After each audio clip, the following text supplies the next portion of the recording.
गुरु भगवान के शुक्राने हैं, गुरु भगवान को नमन है। अब भगवान ने बांसुरी बजाई तो गोपियां तो दौड़ी आई। सब अपना घर का काम छोड़कर, कोई बच्चे को दूध पिला रही थी, कोई गाय का दूध दूह रही थी, कोई रोटी बना रही थी, कोई किसी ने चूल्हे पर दूध रखा हुआ था। सब दौड़ी आई, सब काम छोड़ के भूल गई। भगवान का ऐसा वो था, हिप्नोटाइज कर दिया भगवान की मुरली ने कि सब दौड़ी आई। अब जब दौड़ी आई तो फिर भगवान ने कहा तुम जाओ। क्यों आई हो? वन देखने आई हो? चांदनी रात देखने आई हो? या टहलने घूमने आई हो? जाओ। तो गोपियां जो है वो हक्की बक्की रह गई कि ये हुआ क्या। भगवान ने ही बुलाया और अब कह रहे हैं जाओ। और ये नहीं कि थोड़ी बहुत 2-3 बार कहा कि जाओ, कहते ही जा रहे हैं जाओ जाओ जाओ। कोई हमसे एक बार बुरी तरह बोल ले तो हमको लगता है कि भाई चुप रहो, बोलो मत, बेकार, क्या फ़ायदा बोलने का। पर गोपियाँ तो कहे जा रही हैं, बोले जा रही हैं, मतलब कह रही हैं कि ऐसा क्यों, ऐसा क्या, हम आपने तो हमें बुलाया था, अब हम क्यों वापस जाएं। भगवान बार बार कह रहे हैं ना तुम जाओ जाओ, अपने पतिव्रत धर्म का पालन करो, अपने बच्चों को देखो, अपने घर को देखो, स्त्री के लिए यही ठीक है। तो गोपियाँ कहती हैं एक धर्म है, एक परम धर्म है। तो घर में अपने पति बच्चों को देखना, अपने घर को ठीक से रखना, ये धर्म है। हमने धर्म का तो बहुत पालन किया, अब हम परम धर्म का पालन कर रहे हैं। परम धर्म क्या है? अपने मन को भगवान में लगाना। अब आप हमें मना क्यों कर रहे हैं? अब आप हमें मना मत करिए। आप हम एक कदम भी पीछे रखेंगे तो हम जल जाएंगी, हम वापस नहीं लौट सकते। तो भगवान इस बात का एक्सप्लेनेशन दे रहे हैं इस अध्याय में कि क्यों ऐसा हुआ। आइए सुनते हैं। प्रथम रास क्रीड़ा का उपक्रम। भगवान से राग का उदय होना, इसका अर्थ है संसार से राग छूट जाना। भगवान से राग हुआ तो संसार से राग छूट गया, क्योंकि राग की प्रकृति है एक से होना। आप हर एक से राग नहीं कर सकते। अगर भगवान से राग होगा तो संसार से छूट जाएगा, संसार से होगा तो भगवान से छूट जाएगा। बोले ये तो सब कर लेते, मेरे तो गिरधर गोपाल, पर ये कोई नहीं कर पाता, दूसरों ना कोई। वो चाहते हैं बस मुझसे ही प्रेम करो, और फिर सब में मेरा रूप देखकर सबके लिए प्रेम का भाव रखो, पर प्रेम मेरे से ही करो। जब भगवान से राग होता है तो संसार से वैराग हो जाता है, नहीं तो जिंदगी भर घटाकाश मटाकाश करते जाते हैं और अधिष्ठान और अध्यस्त की चर्चा करते करते जिंदगी बीत जाती है, लेकिन संसार से वैराग नहीं आता।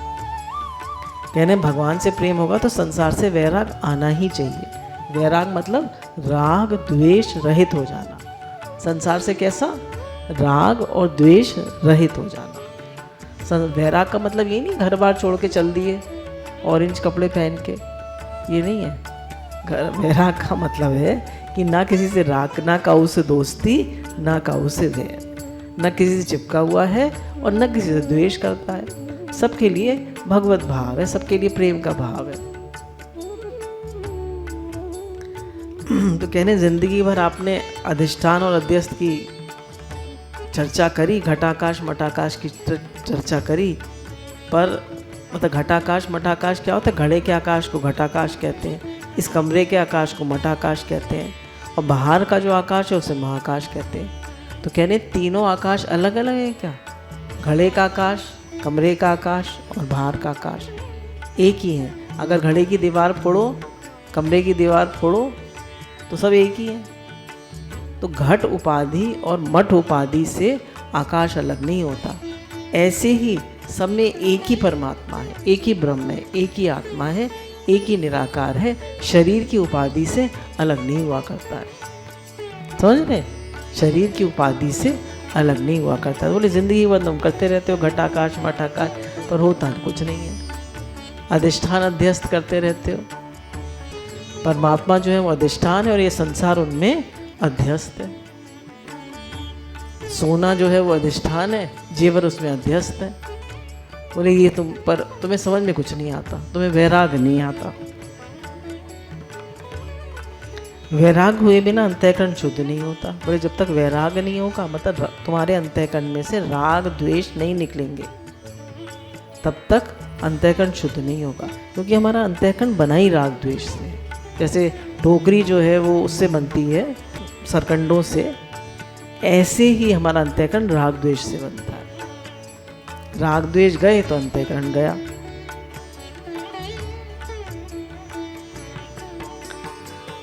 अंतःकरण शुद्ध हुए बिना तत्व ज्ञान नहीं होता, तत्व ज्ञान हुए बिना अविद्या निवृत्ति नहीं होती। बोले जब तक अंतःकरण शुद्ध नहीं होगा तब तक तत्व ज्ञान नहीं होगा। अब तत्व ज्ञान के दो रूप हैं। एक तो हम कहते हैं मैं ब्रह्म हूँ, मैं आत्मा हूँ, ये तत्व ज्ञान है।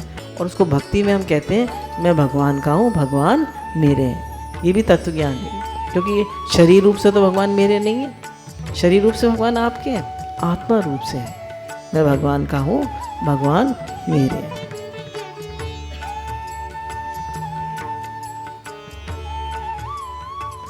वैराग तो साधन है, होना चाहिए। तो पहली बात है भगवान से राग होकर संसार से वैराग होना। अब जिससे राग होता है उससे मिलने का प्रयत्न भी होता है। तो बोले पहला हमारा साधन क्या है कि संसार, भगवान से राग हो और संसार से वैराग हो।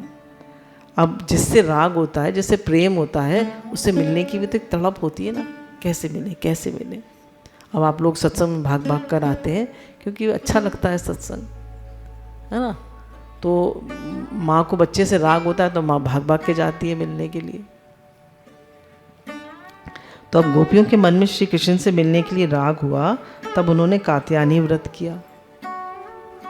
जब भगवान जो थे, हम लोगों ने वो लिया था ना वेणु गीत, तो उसमें भगवान को रोज जब भगवान अपने घर से निकला करते थे तो सारा वृंदावन, यहाँ तक कि पशु पक्षी भी सब आकर खड़े हो जाते थे, दो लाइन बना के, इधर भी सड़क के और इधर भी, और सब भगवान को देखते थे। क्योंकि अब भगवान तो वन में चले जाएंगे और शाम को मिलेंगे देखने को, तो सब उनको देखते थे, सब इन्हें इतना प्यार करते थे।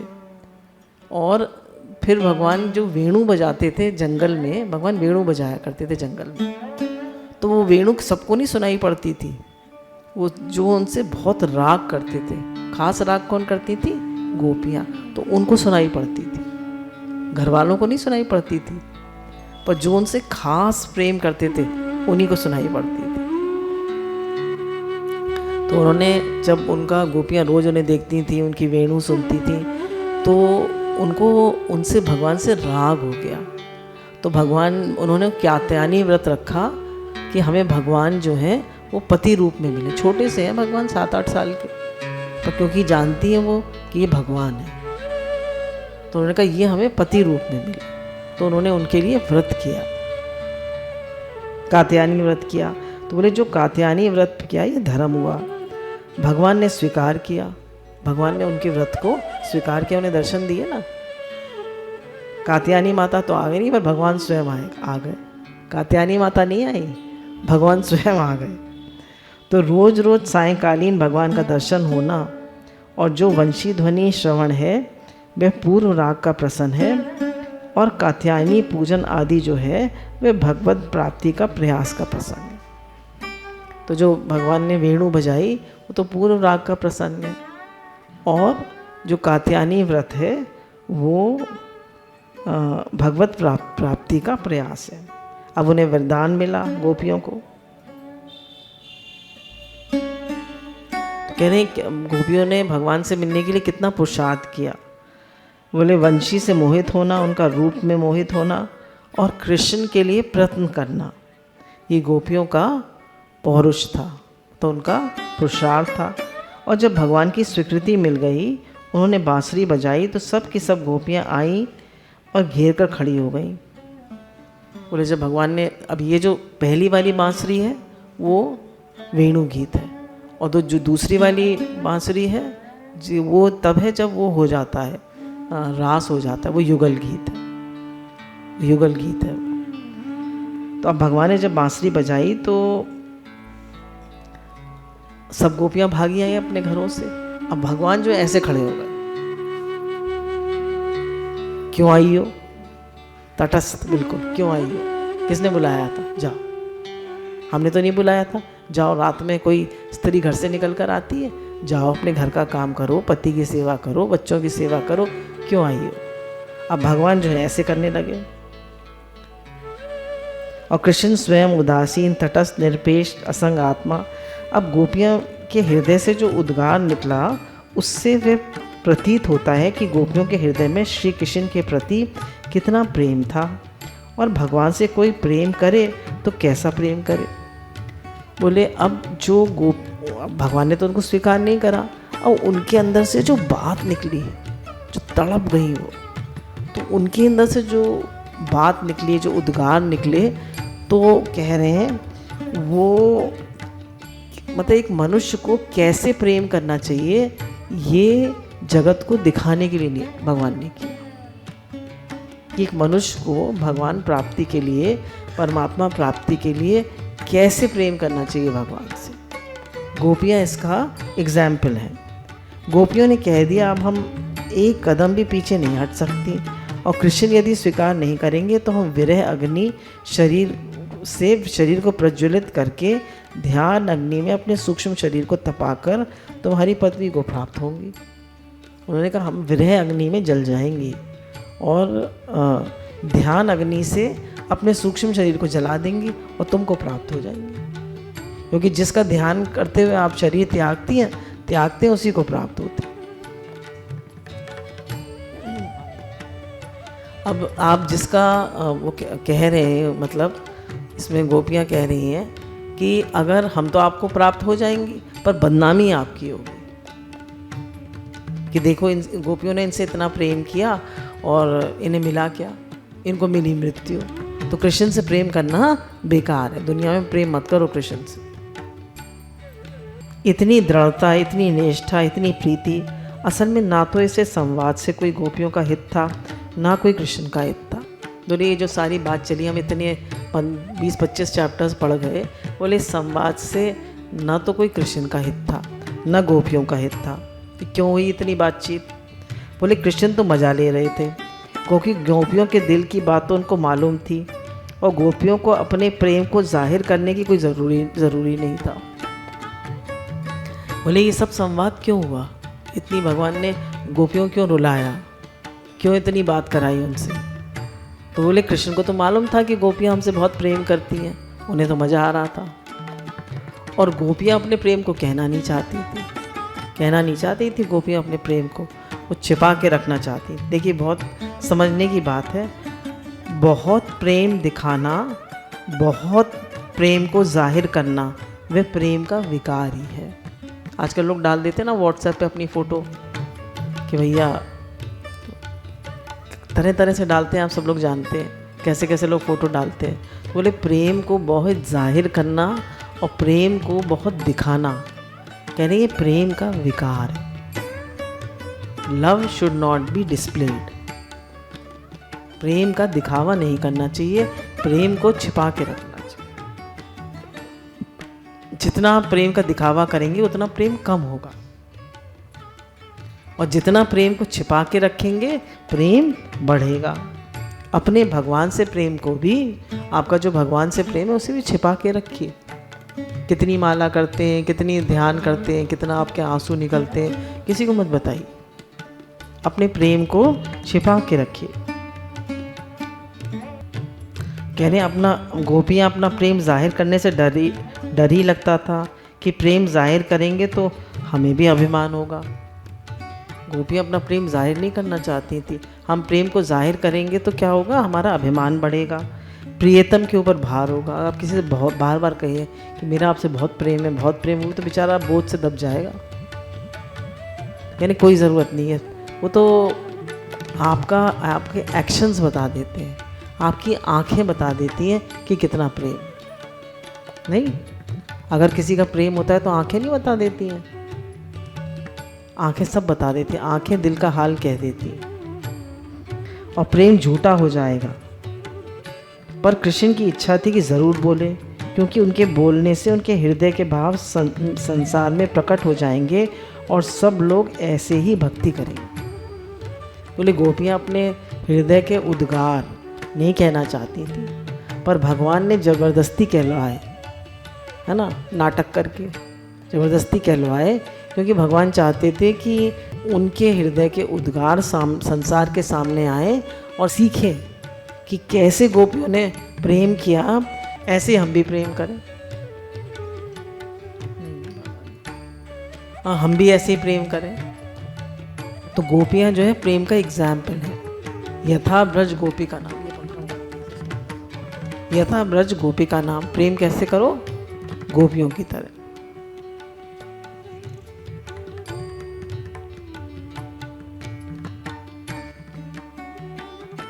गोपियों ने प्रेम की विकलता से ये बात कही थी, होश हवास में ये बात नहीं की थी। बोले जो बात गोपियों ने कही प्रेम की, वो इतनी विकल थी, वो इतनी तड़प थी उनको कि उन्होंने उस तड़प में कही, होश हवास में नहीं कही। प्रेम के पराधीन होकर बेहोशी में कोई जैसे बोले, ऐसे गोपियाँ प्रेम के परतंत्र होकर, प्रेम के परवश होकर, प्रेम अधीन होकर, विवश होकर अनजान में ही सब बोल गईं। और योगेश्वर श्री कृष्ण उसको सुना और दुनिया ने को दिखा, भगवान ने दुनिया को दिखाया कि देखो गोपियों का कितना प्रेम। अगर गोपियाँ आती और भगवान उनके साथ रास करना शुरू कर देते तो लोग क्या कहते, ये तो नच के ही यहाँ है। तो पहले उन्होंने गोवर्धन पर्वत उठाया, कालिया नाग का मर्दन किया, है ना, कालिया नाग का मर्दन किया। तो उन्होंने ये बता दिया कि मैं भगवान हूँ, ये बता दिया कि मैं भगवान हूँ। और फिर रास का प्रसंग हुआ। और पहले फिर भी गोपियों से कहा जाओ जाओ जाओ, गोपियों को एकदम एक्सेप्ट नहीं किया। एक दिन एक गोपी से भगवान श्री कृष्ण ने पूछा, क्यों भूल गई उस दिन कैसी विकलता थी? बोली विकलता तो थी नहीं, तुम्हारे ऊपर गुस्सा आ रहा था। बोले हम विकल कुछ नहीं थे, हमें तो गुस्सा आ रहा था तुम्हारे ऊपर, तुम हमारे साथ छेड़छाड़ कर रहे थे, क्या हम गुस्सा नहीं करती? विकल वितम का अर्थ है गुस्सा, हमने क्रोध किया तुम्हारे ऊपर। अब बोले प्रेम में बहुत प्रेम हो और अगला सुने ही ना तो थोड़ा गुस्सा आ जाता है ना, तो इसलिए गोपियों को गुस्सा आ गया। गोपियों के अंदर दीनता भी आ गई, दैन्य भी आ गया और प्रेम की परवशता भी आ गई। तो दैन्य भी आ गया उनके अंदर, सुन ही नहीं रहे कृष्ण, तो दैन्य भी आ गया, समर्पण भी आ गया, सब आ गया। लिखा है कि कम से कम 3 करोड़ गोपियाँ थी। कितनी? और देखिए आगे क्या लिखा है, ये 3 करोड़ भी बहुत थोड़ा करके कह रहा हूँ, वहाँ संख्या बहुत विलक्षण थी। 100 कोटि हो गई ना, 100 कोटि मतलब 100 करोड़, 100 करोड़ गोपियाँ थी। देखिए लिखा हुआ है, मैं तो नहीं बोल रही।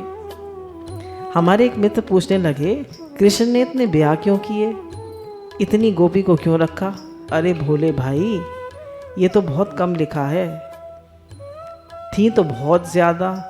ये तो गिनती है ना, 100 करोड़ या 3 करोड़ नहीं, 60 कोटि का अर्थ है 100 करोड़ गोपियाँ थी। अब कैसे थी देखिए, कह रहे प्रकृति में जितनी चीज़ें हैं, फूल हैं, पेड़ हैं, वृक्ष हैं, लताएं हैं, निरे जानवर हैं, है ना, जितनी भी प्रकृति में जितने भी मनुष्य हैं वो सब स्त्री है। ये पुरुष जो है ना, ये भी सब स्त्री हैं। और पुरुष से केवल एक कृष्ण है, पुरुष केवल एक कृष्ण है। तो जितनी भी हम सब हैं वो सब कृष्ण की गोपी हैं। तो ये कह रहे 100 करोड़ गोपियाँ थी, तो जितने भी लोग संसार में हैं जो उनसे प्रेम करते हैं वो सब गोपी हैं। संसार में जितनी भी वृत्ति पशु पक्षी मनुष्य देवता दैत्य जड़ में हुई हैं और होंगी, वे सब परमेश्वर की भोग्या, परमेश्वर की पत्नी है, परमेश्वर के अधीन है। कह रहे जितनी भी चीज़ें हैं प्रकृति में वो सब परमेश्वर की पत्नी है और उनकी भोग्या है। उनको 16,000 लिखने की तो खास कारण होता है। उनकी गिनती से तो ऐसा समझो कि 16,000 उपासना मंत्र श्रुति में है। बोले श्रुति में 16,000 उपासना मंत्र हैं, तो इसलिए 16,000 कह दिया। भगवान की 16,108 रानियाँ थी। असल में गिनती नहीं है, जितनी स्त्री हैं वह सब परमेश्वरी हैं। पुरुष तो कोई है ही नहीं। उपासना में पुरुष भी स्त्री है, उपासना में पुरुष नहीं है, सब स्त्री है। तो बोले इतने लोगों की बात कृष्ण ने कैसे सुनी? बोले इतनी हजारों सौयों करोड़ों गोपियाँ थी, तो उनकी बात कैसे सुनी कृष्ण ने? बोले अरे महाराज, 10 स्त्री आपस में बात करें, उनकी बात सुनना मुश्किल हो जाता है। कहते हैं ना भाई, 1 बाय 1, एक एक कहो अपनी बात, सब क्यों शोर मचा रहे हो? बोले भगवान ने कैसे सुनी सबकी बात? तो बोले वो तो योगेश्वर हैं। कौन है? योगेश्वर हैं। तो इसमें एग्जाम्पल दिया है, जैसे सौवरी ऋषि थे, अब वो बिल्कुल बूढ़े। अब उनको एक बार वो नदी में स्नान कर रहे थे, तो उन्होंने मछलियों को विहार करते हुए देख लिया। तो उनके मन में, वो तो ब्रह्मचारी थे, अब वृद्ध हो गए थे 80 साल के, तो उनके मन में हो गया कि मैं भी शादी करूं। अब राजा के यहाँ पहुँच गए, राजा मानधाता के यहाँ, और बोले कि भाई मुझे तो ब्याह करना है। अब उन्होंने कहा इस बुढ़े से कौन ब्याह करेगा? तो उन्होंने, अब वो उनको मना करते तो वो श्राप दे देते। तो उन्होंने कहा देखिए मेरी 50 कन्याएं हैं, आप उनके उसमें चले जाइए कक्ष में, जो आपको पसंद करे आप उससे ब्याह कर लीजिए। उन्होंने सोचा सब लड़कियां मना कर देंगी। अब ऋषि ने ऐसा रूप बनाया अपना, ऐसा रूप बनाया कि 50 कन्याओं ने कहा हम आपसे ब्याह करेंगे, और एक सौवरी ऋषि ने उनकी 50 कन्याओं से विवाह कर लिया, और 50 उनके महल बन गए, और 50 में वो एक साथ रहते थे। 50 ये लिखी हुई है भागवत में, 50 में के साथ एक साथ रहते थे। तो कहा जब सौवरी ऋषि ऐसा कर सकते हैं तो कृष्ण तो योगेश्वर हैं, वो ऐसा नहीं कर सकते? 100 करोड़ गोपियों के साथ एक साथ रमण नहीं कर सकते? कर सकते हैं। इनकी सबकी एक साथ बात सुन सकते हैं, वो तो योगेश्वर हैं। अब बोले कैसे उन्होंने नृत्य किया? एक गोपी एक कृष्ण, एक गोपी एक कृष्ण, बीच में राधा कृष्ण, नीलांबर धारणी श्री राधा, पीतांबर धारणी श्री कृष्ण। अधरों में बांसुरी, सिर पर मुकुट, और ये पाँव की पटकन, वे मुकुट की लटकन, वे कुंडल की चटकन। तो ये कृष्ण के लिए क्या आश्चर्य है। बिना कृष्ण दर्शन के जीवन किस काम का है? तो भगवान से प्रेम नहीं करा तो जीवन किसी काम का नहीं है, भजन नहीं करा तो जीवन किसी काम का नहीं है। अब देखिए हमारा प्रसंग थोड़ा बदल जाता है। अब क्या कह रहे हैं, ये मज़ेदार बात है। परिहास का भाव कल सुनाया था कि उन्होंने कहा रोज़ तो तुम लोग उल्टी चाल चलती थी। अब भगवान कह रहे हैं कि रोज़ तो तुम उल्टी चलती थी, हम माखन लेने आते तो तुम शिकायत करने पहुंच जाती थी, हम तुम्हारे साथ रहना चाहते तुम कहती थी जाओ जाओ, है ना, तुम आई हो तो हम कह रहे हैं जाओ। अब ये देखिए क्या बता रहे हैं, कामदेव के 3 हथियार हैं, कामदेव के वैसे 5 हथियार हैं, 3 स्त्री के पास रहते हैं, 3 हथियार स्त्री के पास रहते हैं। आपने सुना नहीं होगा, ये मैंने भी नहीं सुना था। जो स्त्री के हाथ में उन्होंने पहले ही सौंप दिए हैं, दुर्लभ होना, बोले दुर्लभ होना, स्त्रियां आराम से नहीं मिलती हैं, ज़रा नखड़े मारती हैं, दुर्लभ रहती हैं। वाम पक्ष में होना, वाम पक्ष में होना मतलब उल्टी चाल चलना, जैसे कि कहो कि हमारे साथ चलो तो मना कर दे, कहो कि मत चलो तो चलने को तैयार हो जाए। बोलो कहो कि चलो तो नहीं मैं नहीं जा रही, और कह अच्छा ठीक है मत चलो तो चलने होता, अच्छा मैं भी चलती हूँ। तो कह रहे देखिए सत्संग में आते आते हमारा नेचर बदल जाता है, पर वैसे कह रहे ये आम तौर पे स्त्रियों का नेचर होता है, जो कहो उससे ले लो, थोड़ा सा सब्जी ले लो, नहीं नहीं मुझे नहीं चाहिए, फिर रख देंगे, जरा दे देना थोड़ी सब्जी, मतलब उल्टा करेंगी, जो आप बोलेंगे उसका उल्टा करेंगे। और निवारणा माने रोकना। अब बोले जब पति जाने लगेंगे पहले तो मना करेंगे, ध्यान नहीं देंगे, जब वो जाने लगेंगे तो उनके रोकेंगे, मत जाओ मत जाओ मत जाओ। श्री कृष्ण बोले गोपियाँ तुम अपने अशस्त्र प्रयोग रोज रोज करती थी। हमने जरा सा तुमसे सीख कर आज कह दिया लौट जाओ तो तुम विकल हो गई। बोले तुम तो रोज उल्टा चलती थी हमसे, और हमने तुमसे सीख कर आज कह दिया लौट जाओ तो तुम परेशान हो गई। और तुम जब रोज अपने अशस्त्र हम पे इस्तेमाल करती थी तब तुम उस्ताद हम शागिर्द। बोले तुमसे सीखा है हमने, तुम उस्ताद हो हम शागिर्द हैं, तुम गुरु हम चेले। श्रृंगार शास्त्र में स्त्रियों को गुरु पद में अभिषेक किया हुआ है।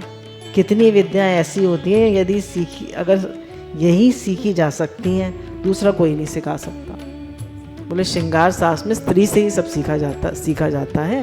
बोले कोई दूसरा नहीं सिखा सकता। आप लोग करोगे तो आश्चर्य। लेकिन अब इन्होंने बताया अपना खंडानंद जी ने कि हमने सब शास्त्र पढ़े। अब ये भी समझने की बात है। देखिए कह रहे हैं हमने ऋग्वेद, यजुर्वेद, सामवेद, अर्थवेद किसी का मतलब सब पढ़े हैं इन्होंने। बोले मैंने कामशास्त्र भी पढ़ा है ना। खंडानंद जी कह रहे मैंने कामशास्त्र भी पढ़ा है। बोले क्यों पढ़ा कामशास्त्र? बोले क्योंकि ऋषि के द्वारा ये लिखा हुआ है। अब देखिए इसमें एक बहुत खास बात बता रहे हैं जो हमने कभी सुनी भी नहीं होगी और समझने की है। हमारे 4 पुरुषार्थ में से धर्म, अर्थ, काम, मोक्ष, 4 पुरुषार्थों में एक पुरुषार्थ काम भी है। ठीक है ना, धर्म, अर्थ, काम, मोक्ष, एक पुरुषार्थ काम भी है। ये तो जब से हमारा शास्त्र केवल बाबा जियों के हाथ में पड़ गया तब से वैराग का पुट लग गया। बोले इसमें एक काम भी पुरुषार्थ है, धर्म, अर्थ, काम, मोक्ष में। बोले जब से हमारा शास्त्र, जितने भी शास्त्र हैं वो बाबा जी के हाथ में आ गए। जितने भी गुरु होते हैं कौन होते हैं? बाबा जी। गृहस्थी तो बहुत कम होते हैं, सब बाबा जी होते हैं। तो कह रहे बाबा जी के हाथों में आ गया शास्त्र, धर्म, ये सब जितने भी शास्त्र थे तो वो सब कहने लगे वैराग वैराग वैराग। तो ये कह रहे हैं इसमें क्या बता रहे हैं?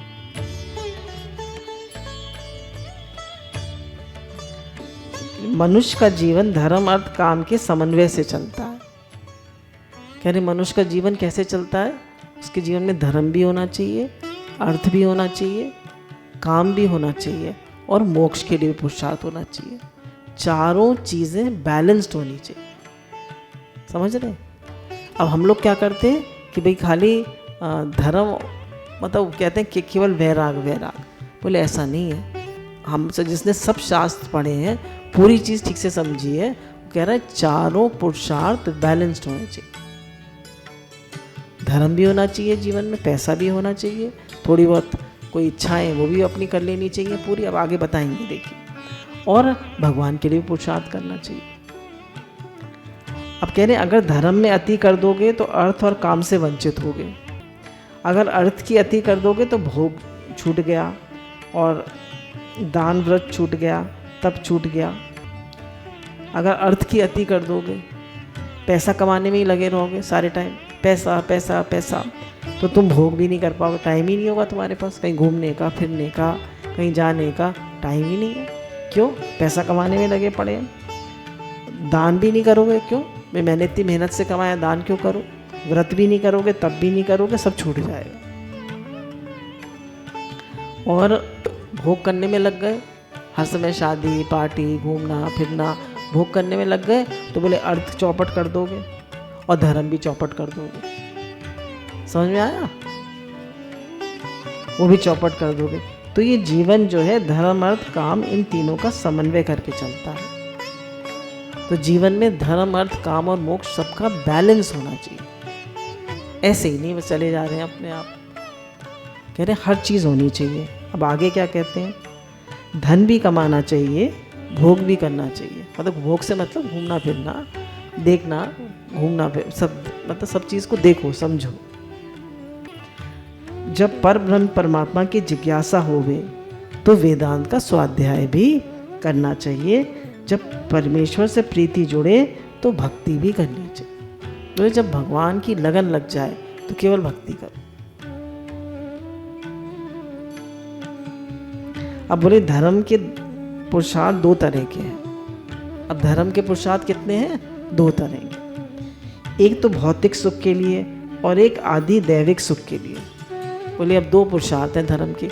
एक तो संसार के लिए, आदि भौतिक सुख के लिए, और एक आदि दैविक सुख के लिए, एक परमात्मा के लिए, मरने के बाद स्वर्ग मिले इसके लिए, और एक जीवन में हम सुखी रहे इसके लिए। और दो तरह के धर्म हैं, एक तो हम जीवन में सुखी रहें और एक मरने के बाद हमें परमात्मा मिले। कह रहे दोनों कैसे हो? जीवन में सुखी रहे इसके दो भाग हैं। बोले जीवन में हम सुखी रहें, ये सब चीज़ हो, भगवान भी मिले। ये पहले जितने भी राजा लोग होते थे उन्हें भगवान भी मिलते थे, और हाँ वो जीवन में भी अच्छे से रहते थे। बोले दो भाग हैं जीवन में सुखी रहने के, एक तो वासना पूरी करके सुखी होना और एक निर्वासन होके सुखी होना। एक वासना पूरी करके सुखी होना, अपनी इच्छा को पूरी करके सुखी होना, और एक निरिच्छा होके सुखी होना। धर्म दोनों में मदद करता है। तो ये जो वासना निवारण करके मार्ग है, इसको अंतःकरण की शुद्धि कहते हैं। जब वासना की निवृत्ति होती है तो मोक्ष मार्ग में गति होती है। कहने एक तरीका ये भी है कि भाई आप अपनी इच्छा भी पूरी करिए, और एक तरीका ये है कि भाई आप निरिच्छा हो जाए। पर इच्छा पड़ी रही मन में और आप कहते रहे मुझे तो कोई इच्छा नहीं है, तो बोले ये गड़बड़ है। कहते हैं जब आपको कोई इच्छा नहीं रहती है, मतलब बहुत कम इच्छाएं रह जाती हैं, आपको एक ही तड़प हो जाती है मुझे भगवान मिले, तो आप मोक्ष गति की ओर चलते हैं। अब देखो ये जो काम पुरुषार्थ है जब संसार में होता है तब इसे काम कहते हैं, और जब अब इसमें कह रहे हैं कि जब ये संसार के लिए संसार की जब इच्छा होती है तब इसको काम कहते हैं। और जब जैसे पति से पत्नी प्यार करती है और पत्नी से पति प्यार करता है, वैसा प्रेम हमारा भगवान से हो जाए। समझे?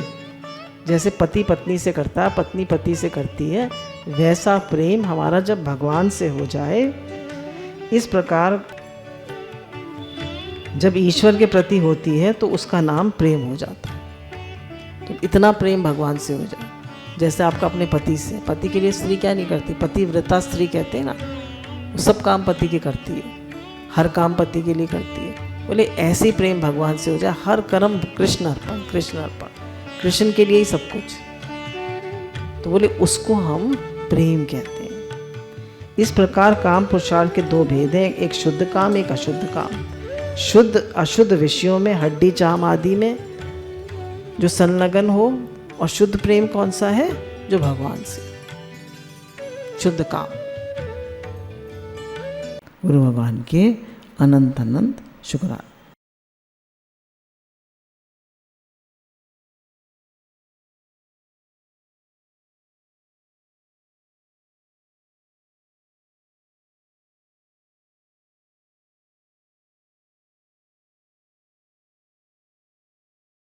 गुरु भगवान के अनंत अनंत शुक्राना।